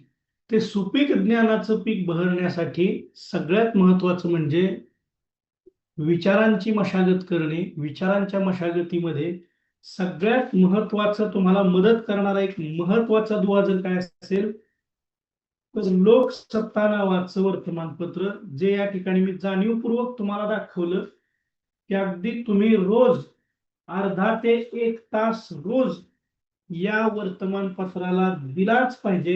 हे मी या ठिकाणी तुम्हाला जाणीवपूर्वक दाखवून सांगतोय. गरज पडली तर आपण परत एखादं फक्त वर्तमानपत्र कसं याचं सेशन घेऊ. त्याच्यानंतर नोट्स कशा काढायच्या याचं वेगळं सेशन घेऊ. तुम्हाला स्पर्धा परीक्षा करत आहात आणि त्याच्यामध्ये कोणत्याही प्रकारचे अडथळे येत असतील तर ते सगळे दूर करण्यासाठी आपण प्रत्येक वेळी सातत्याने वेळोवेळी अशाच पद्धतीने भेटायला तयार आहोत. पण प्राथमिक बाबी ज्या तुम्हालाच कराव्या लागतील त्या म्हणजे वाचन कौशल्यामध्ये येणारे अडथळे दूर करणे. मग या येणाऱ्या अडथळ्यांना दूर करत असताना अडथळे नेमके कोणते तर मोबाईल, मित्र, मन, तुमचे नातेवाईक. प्रत्येक ठिकाणी कुठल्या तरी लग्नात गेलंच पाहिजे, प्रत्येक मिरवणुकीत गेलंच पाहिजे, नाचलंच पाहिजे असं नाही. कुठंतरी स्वतःला गुंतवून घ्या, स्वतःला बांधून ठेवा आणि एका ध्येयानं बांधून ठेवा की हे माझं ध्येय पूर्ण झाल्याशिवाय मी कुठेही बाहेर जाणार नाही, मी त्या योग्यतेचा नाही. सगळ्यांना माझं सांगणं आहे, वहीच्या पहिल्या पानावर किंवा पुस्तकाच्या पहिल्या पानावर एक ओळ कायमस्वरूपी लिहून ठेवा. ती ओळ अशी असेल, माझं अस्तित्व काय आहे. माझं अस्तित्व काय आहे असं लिहा आणि पुढे भलं मोठं प्रश्नचिन्ह काढा. ही ओळ तुम्हाला रोज बघायला मिळाली पाहिजे. अशा ठिकाणी लिहून ठेवा की माझं अस्तित्व काय आहे, माझी काय ओळख आहे. रोज तुम्हाला ती ओळ दिसेल, झोपेतनं उठल्यानंतर समोर असेल, माझं अस्तित्व काय आहे. वहीचं पान उघडल्यानंतर पण दिसेल, माझं अस्तित्व काय आहे. रोज तुम्हाला जाणीव झाली पाहिजे की तू शून्य आहेस. तू ज्यावेळी मोठी पोस्ट मिळवशील त्यावेळी ती पोस्ट तुझं अस्तित्व असेल. आता सध्या आपण कोण आहोत तर कुणाचा तरी मुलगा म्हणून आपल्याला ओळखलं जातं, कुणाचा तरी भाचा म्हणून ओळखलं जातं, काहीतरी वेगळ्या कुणाच्या तरी नावाने. आपल्याला ओळखलं जातं. माझ्या नावानं माझ्या आई वडिलांना ओळखलं पाहिजे. हे आई वडील कुणाचे आहेत? तर या IAS अधिकाऱ्याचे आई वडील आहेत. हे PSI चे आई वडील आहेत. हे DYSP चे आई वडील आहेत. हे जिल्हाधिकाऱ्याचे आई वडील आहेत. ती तुमची आयडेंटिटी, ते तुमचं अस्तित्व. मग अस्तित्वाच्या शोधामध्ये जाण्यासाठी म्हणून तयारीला लागा. त्यातला एक महत्वाचा भाग म्हणजे वाचन कौशल्य सुधारा. गतीकडे लक्ष देऊ नका. मी परत एकदा सांगतो, आता हे आजचं आपलं जे वेबिनार आहे ऑनलाईन पद्धतीचं, यातल्या शेवटच्या टप्प्याकडे मी येतोय आता. याच्यानंतर आपण उरलेले मिनिटे काही तुमचे प्रश्नोत्तर घेऊयात. मनामध्ये कोणतीही शंका न ठेवता प्रश्न विचारू शकणार आहात तुम्ही. शेवटच्या टप्प्यामध्ये वळतोय मी. मला तुम्हाला हेच सांगायचंय की स्पर्धा परीक्षेमध्ये यायचं असेल तर वाचनाची गती, वाचनाचं कौशल्य स्वतःला सुधारावं लागेल. वाचनामध्ये येणारे अडथळे आपल्यालाच दूर करावे लागतील. फक्त आणि फक्त अभ्यास आणि अभ्यासानंतर पोस्ट दिसते, त्याच्या पाठीमागचं प्रचंड मोठं कष्ट आणि मेहनत ही तुम्हालाच घ्यावी लागेल. परत एकदा एक रिव्हिजन म्हणून लक्षात ठेवा, तुम्हाला आता अभ्यास करायचा आहे, स्पर्धा परीक्षेचा अभ्यास करायचा आहे आणि जनरल नॉलेजचा अभ्यास करताय तुम्ही, तर जनरल नॉलेजचा अभ्यासातील सगळ्यात महत्वाची बाब लोकसत्ता रोज वाचा. दर रविवारी येणाऱ्या पुरवण्या आवर्जून वाचा. त्यानंतर तुम्हाला अवांतर वाचन करता आलं पाहिजे. अवांतर वाचन करत असताना मला तुम्हाला सगळ्यांना एक महत्वाची बाब सांगायची. अत्यंत तात्विक, चांगल्या पद्धतीचं आणि दर्जेदार लेखन वाचायचं असेल तर युनिक फाउंडेशनची पुस्तकं अवांतर वाचन म्हणून नक्की करा. तुमच्या वाचनाचं कौशल्य सुधारण्याचा एकमेव मार्ग म्हणजे तुम्हाला चांगली पुस्तकं समोर ठेवणं. वाचनाची चांगली पुस्तकं ठेवली आणि सातत्यानं वाचलं की तुमचं आकलन सुधारेल. आणि आकलन सुधारण्याचा मार्ग आहे वाचन, पण दर्जेदार वाचन. युनिक फाउंडेशनची अवांतर पुस्तकं आहेत जी स्पर्धा परीक्षेशी निगडीत आहेत. स्पर्धा परीक्षेला खूप उपयुक्त असणारी ही पुस्तकं आहेत. आता सध्याच आंतरराष्ट्रीय संस्था ज्या आहेत सगळ्या भारतातल्या, या सगळ्या भारतातल्या आंतरराष्ट्रीय संस्थांची ओळख करून देणारं मनोज जगताप सरांचं पुस्तक येतंय. दिशा खेगुडकर मॅडम आणि मनोज जगताप सर यांनी लिहिलेलं. अशा पद्धतीची दर्जेदार पुस्तकं जरूर वाचा, जी तुमचं वाचन कौशल्य, आवाका ज्ञानाचा मोठ्या प्रमाणात वाढवतात, तुमचं आकलन वाढवतात. दुसरी महत्वाची बाब, सामान्य ज्ञान ही पुस्तकं वाचताना, स्पर्धा परीक्षेकडे येत असताना अगोदर पाठ्यपुस्तकं वाचा. पाठ्यपुस्तकांमध्ये मी म्हणेन इयत्ता 4थी पासून वाचली तरी चालतील पुस्तकं. परिसर अभ्यास वाचा, पर्यावरण वाचा, मूल्य शिक्षण वाचा, सगळे पुस्तकं वाचा, काही ठेवू नका आणि आवड म्हणून वाचा. वाचनाचं कौशल्य सुधारायचं आहे तर तुम्हाला आवड म्हणून वाचनाकडे बघितलं पाहिजे आणि मग आपोआप सवड मिळेल. परत एकदा लक्षात घ्या, वाचनाचे भाषेचे कौशल्य सुधारण्याचे 4 टप्पे आहेत, LSRW, जे मी तुम्हाला सांगितले. त्यातलं एक आहे वाचन कौशल्य. त्यानंतर मी तुम्हाला सांगितलं ते म्हणजे वाचन किती प्रकारे करावं, तर 3 प्रकारे. एक पुस्तक एकदा वाचलं म्हणजे माझं वाचन झालं, हा भ्रम मनातून काढून टाका. प्रथम वाचन, द्वितीय वाचन आणि तृतीय वाचन असे टप्पे आहेत, ते तुम्हाला व्यवस्थितपणे वाचावे लागतील. त्यानंतर आणखी एक महत्वाची बाब मी तुम्हाला सांगितली, वाचनामध्ये येणारे अडथळे दूर करा. त्यामध्ये मग मोबाईल, तुमचं मन, तुमचे मित्र, नकारात्मक मित्र, मी मित्रांना नावं ठेवत नाही, मित्र असले पाहिजेत, पण मित्र कोण, तर तो खरा मित्र जो तुम्ही अभ्यास करत नाही म्हणून तुमच्यावर रागाला गेलाय, तो खरा तुमचा मित्र. तुम्ही कुठेतरी चुकताय म्हणून तुमच्यावरती चिडलाय, तो खरा मित्र. तुमच्या हातामध्ये व्यसनाची एखादी तंबाखूची पुडी देतो, तुम्हाला काहीतरी गैरमार्गाला लावतो, तो मित्र नसतो, तो शत्रूच असतो. अभ्यासातला तो पण एक अडथळा आहे. म्हणून चांगले मित्र जोपासा. मन तयार झालं पाहिजे स्पर्धा परीक्षा करायला. म्हणून सगळ्यात आधी मनाला काबूत ठेवा. दररोज तुम्ही 15 ते 20 मिनिटे मेडिटेशन करा. आणि या सगळ्यासोबत तुमचे सगळे प्राध्यापक वृंद तर तुमच्या सोबत आहेतच, प्राचार्य सोबत आहेत, आम्ही कायम तुमच्या सोबत आहोत. इथून पुढे देखील मी, आमची संस्था युनिक अकॅडमी, तुमचं महाविद्यालय, आपण सगळे मिळून तुमचं स्वप्न पूर्ण होण्यासाठी प्रयत्न करणार आहोत. आज या ठिकाणी आपण जे स्वप्न बघत आहोत की तुम्ही अधिकारी व्हावं, हे स्वप्न सत्यात उतरवण्यासाठी म्हणून आपण मिळून प्रयत्न करणार आहोत. विद्यार्थी मित्रांनो, एकच मी महत्वाचा शब्द देईन की तुम्ही एकटे नाही, आपण आहोत, आपण एकत्र आहोत, आपण तुमचा अभ्यास मिळून करणार आहोत.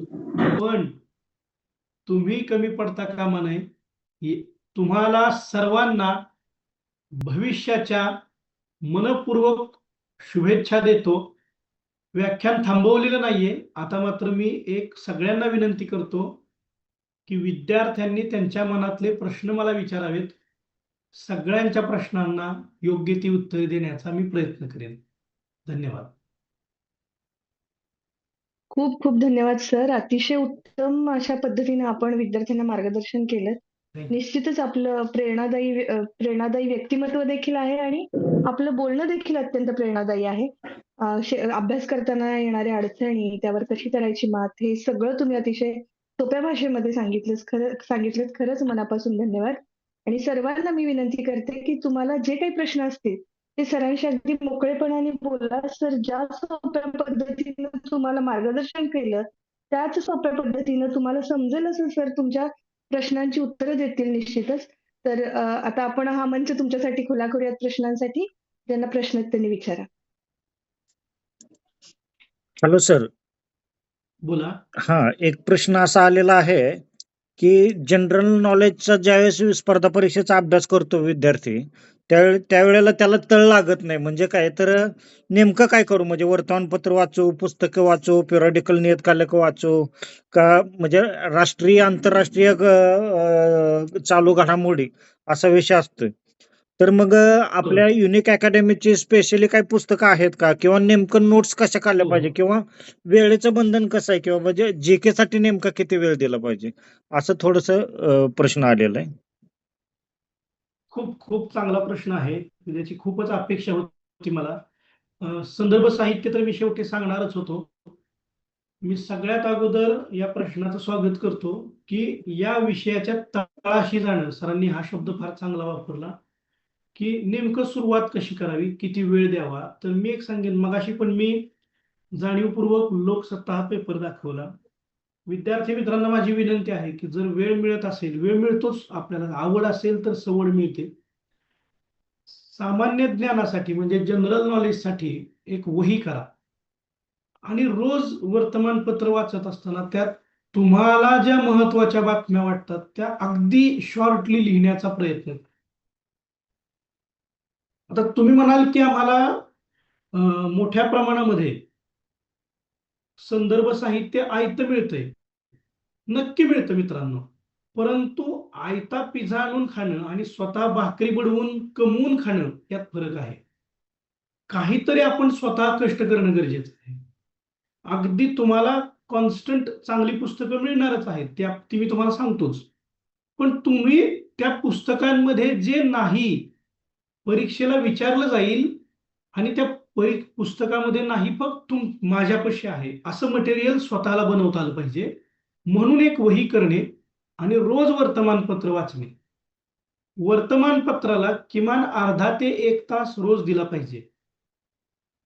महत्वाच्या वाटणाऱ्या घडामोडी वाचल्या पाहिजेत. दुसरी महत्वाची बाब, यासाठी दर्जेदार साहित्य. तर मी 2 प्रकारचं साहित्य सांगतो. युनिक प्रकाशित, युनिक अकॅडमी प्रकाशित आणि सगळ्यांना परिचित असणारे चालू घडामोडीचे प्राध्यापक श्री देवा जाधव सर यांचं लिहिलेलं खूप दर्जेदार चालू घडामोडीचं पुस्तक ऑनलाईन PDF स्वरूपात त्यांनी उपलब्ध केलंय महाराष्ट्रातील सगळ्या विद्यार्थ्यांसाठी. सकाळीच मी बघितलं, एका रात्रीमध्ये त्याच्या कितीतरी 100 प्रती विद्यार्थ्यांनी विकत घेतल्यात. तर ते तुम्हाला ऑनलाईन पद्धतीचं मटेरियल उपलब्ध आहे युनिक अकॅडमीच्या ॲपवरती. सगळंच मटेरियल मी उपलब्ध कसं होतंय लगेच सांगतो तुम्हाला. एकतर इथंच बसल्या बसल्या मी म्हणेल युनिक अकॅडमीचं ॲप घ्या.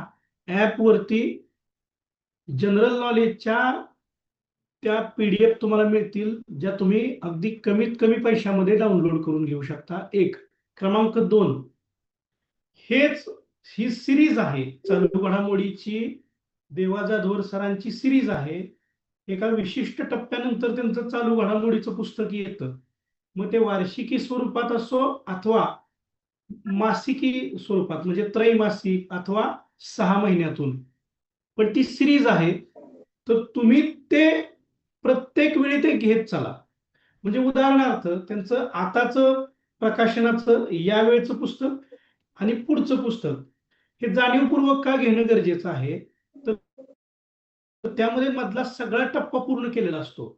म्हणून युनिक अकॅडमी प्रकाशित देवा जाधवर सरांचं चालू घडामोडीचं पुस्तक जे तुम्हाला ऑनलाईन परचेस करता येतं, त्याच्या व्यतिरिक्त कुठलंही मटेरियल महाराष्ट्रातलं वापरण्याची गरजच नाही. हे मी ठामपणे सांगतोय ऑन रेकॉर्ड.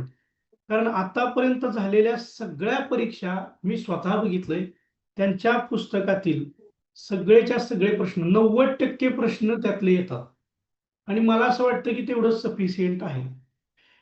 म्हणजे ऑनलाईन स्वरूपामध्ये पण ते मटेरियल आहे, ऑफलाईन स्वरूपामध्ये पण घ्या. आणि दुसरी एक आनंदाची बाब, देवा जाधवर सरांचे व्हिडिओ तुम्हाला बघायला मिळतील युट्यूबवरती. ते त्यांनी प्रत्येक महिन्याला व्हिडिओ बनवलेत जे पूर्ण महिना कव्हर करतात. म्हणजे युट्यूबवरती तुम्ही त्यांना सातत्यानं फॉलो करा. युनिक अकॅडमीच्या चॅनलवरती तुम्हाला चालू घडामोडीचे जनरल नॉलेजचे लेक्चर बघायला मिळतात. आता हे झालं चालू घडामोडीबद्दल. याच्या व्यतिरिक्त जनरल नॉलेजचा आवाका फार मोठा आहे. तर मी सांगेन की त्याच्यासाठीचा उत्तम सोर्स म्हणजे वर्तमानपत्र. आणि याच्या व्यतिरिक्त, हा बोला, एकच मिनिट पूर्ण करतो. तर याच्या व्यतिरिक्त तुम्ही जे कोणतं पुस्तक घ्याल सामान्य ज्ञानाचं, तर एक पुस्तक अनेक वेळा वाचा असं मला सांगायचंय आणि अपडेट राहा. ओके, पुढचा प्रश्न घेऊया. नमस्कार सर. नमस्ते, बोला. सर मी संतोष अडसूळ इथं शिक्षक म्हणून काम करत आहे. Yes. तर 12वीच्या विद्यार्थ्यांना असा प्रश्न विचारायचा आहे की कमीत कमी वेळामध्ये जास्तीत जास्त पुस्तकं कशा पद्धतीने वाचता येतील. Good good. आता मी या प्रश्नाचं उत्तर थोडस सखोल देतो की कमीत कमी कालावधीमध्ये अनेक पुस्तकं वाचायची असतील तर त्याच्या पहिल्या वाचनाला थोडा अधिक वेळ लागला तरी चालेल. जे मी मगाशी सांगितलं की वाचनाचे 3 प्रकार आहेत, प्रथम वाचन, द्वितीय वाचन आणि तृतीय वाचन. समजा एक पुस्तक आहे, त्याला पहिल्यांदा वाचायला आपल्याला 2 दिवस लागत असतील तर त्याचं दुसरं वाचन करताना 1 दिवस लागतो, तिसरं वाचन करताना निम्मा दिवस लागतो, चौथ्या 5व्या वाचनाच्या वेळी काही तासात ते होऊन जातं. तर वाचनाची गती आपोआप वाढते. आणि आणखी एक महत्वाची बाब, एकच म्हणजे कमी कालावधीमध्ये अनेक पुस्तकं वाचायची असतील तर त्या पुस्तकांच्या शॉर्ट नोट्स बनवत चला. मग एक अशी वेळ येते की 100 पानाचं अथवा 200 पानाचं पुस्तक तुम्ही 10 पानातल्या नोट्स मध्ये बसवता, कव्हर करता. दुसरी महत्वाची बाब आहे, शक्यतो स्वतःला समजतील अशा भाषेमध्ये काही शॉर्टकट तयार केले तरी चालतात. त्या शॉर्टकटच्या माध्यमातून तुम्ही स्वतःला अपडेट करू शकता. उदाहरणार्थ, कसा मी हसतो, मग कळसुबाई, साल्हेर, महादेवाचे डोंगर, असं म्हणजे डोंगर रांगांची ती ओळ. पण हे सगळ्यांना शक्य होतं का? तर नाही. शक्य असेल तर पण कमी कालावधीमध्ये अनेक पुस्तकं वाचायची असतील तर सगळ्यात महत्वाचं आहे की त्याच्या शॉर्ट नोट्स करत करत चला, मग आपोआप तुम्हाला वेळ कमी लागेल आणि शेवटी एकाच दिवसामध्ये 2-2, 3-3 विषय पण रिवाइज करून होतील अशी एक वेळ येईल असं मला वाटतं. धन्यवाद सर. थँक्यू.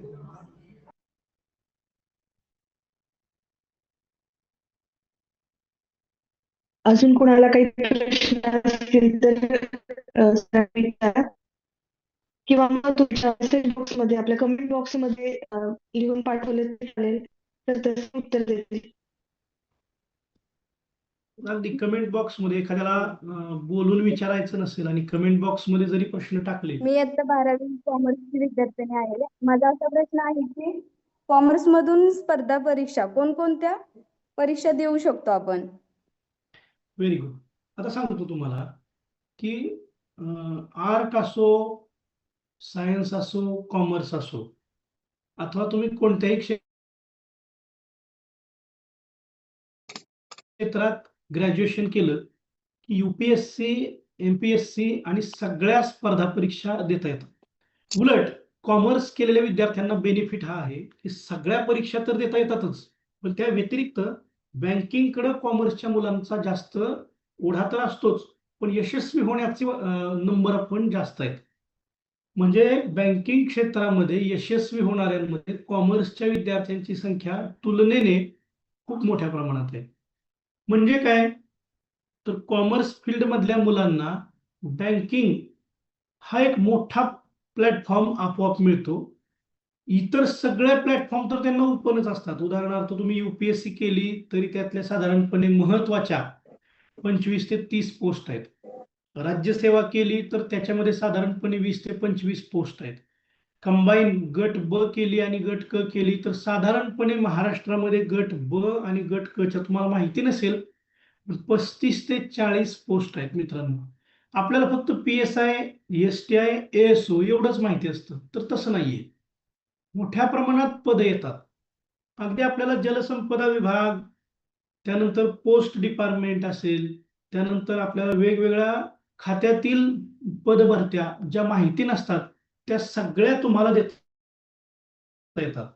कॉमर्स फील्डमध्ये असल्याचा आणखी एक फायदा आहे की तुम्हाला बँकिंगकडे येता येतं. त्याच्या व्यतिरिक्त काही प्रायव्हेट बँकांमध्ये पण कॉमर्सच्या विद्यार्थ्यांना मोठ्या प्रमाणामध्ये संधी दिल्या जातात. हा कॉमर्सच्या विद्यार्थ्यांचा एक महत्वाचा प्लस पॉईंट असतो. कॉमर्स तुमचं जर इंग्रजी माध्यमातून असेल तर अजून चांगलं, पण मराठीतून असेल तरी काही हरकत नसते. त्यामुळे सगळ्या परीक्षा देता येतात तुम्हाला. उलट इतरांपेक्षा थोडं जास्त ग्रीप घेऊन पण परीक्षा देता येतात.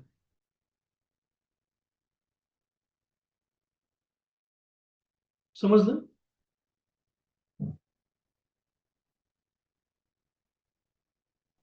धन्यवाद सर. अजून कोणाला विचारायचं आहे?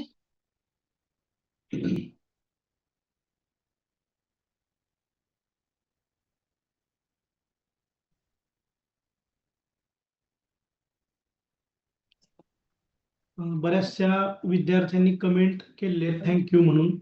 त्यामध्ये मंजुषा असतील, गीता, बाळासाहेब, स्वाती, त्या सगळ्यांना मी मनपूर्वक धन्यवाद देतो की त्यांनी चांगला प्रतिसाद दिलेला आहे. अजून काही प्रश्न असतील तर जरूर विचारा. तुमच्या 12वी झाल्यानंतर आपण कोणत्या फील्डमध्ये म्हणजे स्पर्धा परीक्षा करू शकतो? हा, समजा 12वी झालेली आहे आणि ग्रॅज्युएशन करायच्या अगोदरच एखादी तुम्हाला पोस्ट मिळवायची असेल तर तुम्हाला लगेचच आर्मी भरती, त्यानंतर तुम्हाला पोलीस भरती, त्यानंतर पोस्ट विभाग जो आहे, डाक विभाग ज्याला म्हणतात, त्यामध्ये जाता येतं. रेल्वे भरती आहे आणि बँकेच्या काही पदांना तुम्हाला परीक्षा देता येतात. मोठ्या प्रमाणामध्ये आता लगेचच 12वी झाल्या मुलांचा कल असलेली पोलीस भरती, जी आता सध्या आपण बघतोय कितीतरी 1000 पदं आलेली आहेत. तर अशा सगळ्या पदांना तुम्हाला परीक्षा देता येतात 12वी झाल्या. बरीचशी काही पद आहेत जी 10वी नंतर पण देता येतात. 10वी नंतर पण तुम्हाला काही परीक्षा देता येतात, पण त्यामध्ये उदाहरणार्थ मी म्हणेन आर्मी मध्ये मोठ्या प्रमाणात जाता येतं. पण 12वी नंतर तुम्हाला महाराष्ट्रातील काही पद उदाहरणार्थ सांगतो, 12वी नंतर गट क ची काही पद आहेत क्लर्क डिपार्टमेंटमध्ये. उदाहरणार्थ जलसंपदा विभाग असेल त्यातला ज्युनियर क्लर्क जे असतात गट क मध्ये येतात, आणि गट ड मधल्या काही पोस्ट आहेत शिपाई वगैरे, त्या तुम्हाला 12वी नंतर परीक्षा देता येतात. जिल्हा भरती असतात त्या देता येतात. आणि ह्याच परीक्षा देत देत तुम्ही ग्रॅज्युएशन केल्यानंतर परत सगळ्याच परीक्षा तुम्हाला भविष्यात देता येतात. समजलं?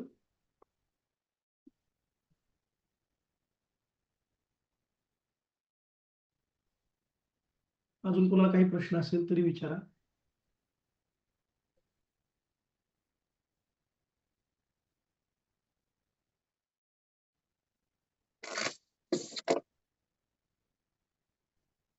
चालेल. मला असं वाटतं की विद्यार्थ्यांना सध्या काही प्रश्न नाहीत. भविष्यामध्ये काही सर. प्रश्न निर्माण झाले तर नक्की विचारू शकता. हा बोला. आपण ज्या वेळेला स्पर्धा परीक्षा करत असतो आणि जेव्हा आपला अभ्यास वर्षभर होऊन पण आपण पेपरला जातो, नेटवर्क नाही कदाचित, परत एकदा विचाराल का प्लीज? आपण वर्षभर स्पर्धा परीक्षेचा अभ्यास करतो आणि त्यानंतर आपण म्हणजे पेपरला जातो, त्यावेळेला आपण कन्फ्युज का होतो? ओके, मग ते गोंधळ कन्फ्युजन. उडून जातो, म्हणजे पेपर मध्ये समजत नाही काय करायचं. बरोबर बरोबर. ते होऊ नये यासाठी काय करायचं त्याचा उपाय सांगतो तुम्हाला. बरोबर आहे, मॅडमने अत्यंत चांगला प्रश्न विचारला या, की आपण मनापासून अभ्यास तर करतो, परंतु तिथं गेल्यानंतर एक गोंधळलेली अवस्था निर्माण होते. तर ही होऊ नये यासाठी एक महत्वाचा भाग आहे, तो म्हणजे सराव पेपर. म्हणजे तुम्ही परीक्षेच्या अगोदर सराव म्हणून काही पेपर सोडवले पाहिजेत, ते पण प्रॉपर परीक्षा दिल्याप्रमाणे. म्हणजे वेळ लावून टेस्ट पेपर सोडवणं हा त्यावरचा एक महत्वाचा उपाय. दुसरी गोष्ट अशी आहे की तुम्ही जुन्या प्रश्नपत्रिका म्हणजे PYQ ज्याला म्हणतात, प्रिव्हियस इयर्स क्वेश्चन, त्याचा अभ्यास केला पाहिजे. त्यामुळे काय होतं की प्रश्न कसा येऊ शकतो याचा अंदाज येतो, आणि प्रश्न आल्यानंतर कसा सोडवायचा याची प्रॅक्टिस. आता उदाहरणार्थ बघा, क्रिकेटची टीम रोज मैदानावरती प्रॅक्टिस करते आणि मग शेवटी ज्यांच्या विरोधात मॅच आहे तिथं खेळायला जाते. ते अचानकपणे उतरत नाही, रोज प्रॅक्टिस करतात. तशा पद्धतीनं अभ्यासा एवढंच महत्वाचं स्थान स्पर्धा परीक्षेमध्ये प्रॅक्टिस पेपरला दिलं पाहिजे. जुन्या आयोगाच्या प्रश्नपत्रिकांना पण तेवढंच महत्वाचं स्थान दिलं पाहिजे, जे न दिल्यामुळं आपल्याला त्या ठिकाणी प्रेशर होतं. ते प्रेशर क्रिएट होऊ नये, सहज आपल्याला ते प्रेशर टॅकल करता यावं म्हणून स्पर्धा परीक्षेसाठी अगोदर पेपर सोडवा. पण पेपर लगेच नका सोडवू. तुमचा काही विशिष्ट महिने चांगला अभ्यास झाल्यानंतर परीक्षा जवळ आली की 2 ते 3 महिने आठवड्याला एक पेपर सोडवा, आणि पेपर वेळ लावून सोडवा. आणि वेळ लावून सोडवल्याचा फायदा असा आहे की तुम्हाला टाइम मॅनेजमेंट पण चांगल्या पद्धतीने जमेल. असं केल्यामुळं तुमचं काय होईल, हळूहळू प्रेशर कमी होत जाईल. आणि मी तर म्हणेन टेस्ट पेपर कुठेही स्वतः एकटं न सोडवता प्रॉपर टेस्ट सिरीज लावा चांगल्या ठिकाणी जाऊन. जर शक्य असेल तर बरं का, टेस्ट सिरीज लावा आणि मग टेस्ट पेपर द्या, त्याचा फायदा होईल. ओके.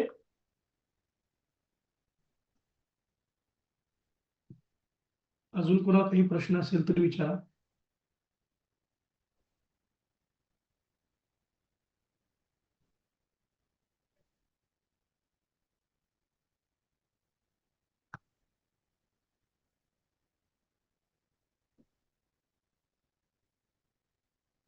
नंतर जरी तुम्हाला भविष्यामध्ये अभ्यास करताना काही प्रश्न निर्माण झाले तरी बोला. चालूच ठेव. पाठव मला. Jadhav madam, vote of thanks घ्या म्हणलं, आभार प्रदर्शन. Okay okay. भांडणं नको. भांडणं. कुणाच तरी स्पीकर ऑन आहे. स्पीकर सगळ्यांनी आपले म्यूट करून टाका. जयवंत प्रतिष्ठान हंगाव संचलित आमदार शशिकांत शिंदे महाविद्यालय मेढा येथील स्पर्धा परीक्षा मार्गदर्शन केंद्र आणि ग्रंथालय तथा माहिती स्रोत यांच्या संयुक्त विद्यमानं आज आपल्या महाविद्यालयाच्या मार्फत युनिक अकॅडमीच्या सोबत आपण जो एक वेबिनार आयोजित केला होता त्यासाठी आपल्याला आपल्या संस्थेचे अध्यक्ष आदरणीय आमदार शशिकांतजी शिंदे साहेब तसेच संस्थेच्या सचिव आदरणीय वैशालीताई शिंदे मॅडम यांचं आपल्याला प्रेरणा मिळाली, मार्गदर्शन मिळालं. सर्वप्रथम मी त्यांचे हार्दिक आभार मानते. सगळ्यात महत्वाचं आजच्या या कार्यक्रमासाठी, आजच्या या वेबिनारसाठी आपल्याला अतिशय सोप्या भाषेमध्ये अतिशय उत्कृष्ट पद्धतीनं आपल्याला मार्गदर्शन केलं, आपल्याला प्रेरणादायी मार्गदर्शन केलं, आपल्या प्रश्नांची उत्तरं दिली आणि भविष्यात देखील आपल्याला ते मदत करतील, कोणत्याही वेळी मदत करतील अशी ज्यांनी आपल्याला ग्वाही दिलेली आहे ते आपल्या आजच्या कार्यक्रमाचे प्रमुख पाहुणे, प्रमुख मार्गदर्शक माननीय प्राध्यापक निलेश देशपांडे सर यांचं मी महाविद्यालयाच्या वतीनं मनःपूर्वक आभार मानते. धन्यवाद सर. त्याचबरोबर आजच्या या वेबिनारला मार्गदर्शन करणारे आणि परवानगी देणारे महाविद्यालयाचे प्राचार्य आदरणीय डॉक्टर अशोक गिरी सर यांचेही मी आभार मानते. त्याचबरोबर आपल्या या कार्यक्रमाला शुभेच्छा देणारे संस्थेचे संस्था प्रतिनिधी म्हणूयात आपण स्थानिक विकास समितीचे सदस्य माननीय डॉक्टर प्रमोद घाटगे सर यांचेही मी आभार मानते. त्याचबरोबर युनिक अकॅडमी पुणे यांचेही मी मनपूर्वक आभार मानते. आमच्या ग्रंथालयाचे ग्रंथपाल डॉक्टर सुधीर नगरकर यांच्या प्रयत्नातून आजचा हा वेबिनार आयोजित करण्यात आलेला आहे, तर त्यांचेही मी मनापासून आभार मानते. उपस्थित सर्व प्राध्यापक वर्ग, सर्व विद्यार्थी-विद्यार्थिनी यांचे मी मनपूर्वक आभार मानते. त्याचबरोबर ज्यांनी तांत्रिक सहाय्य केलं अशा सर्वांचं मी आभार मानून आपल्या सर्वांच्या परवानगीनं हा आपला वेबिनार संपला असं जाहीर करते. धन्यवाद. थँक्यू. धन्यवाद. धन्यवाद. Thank you madam. Thank you very much. Thank you.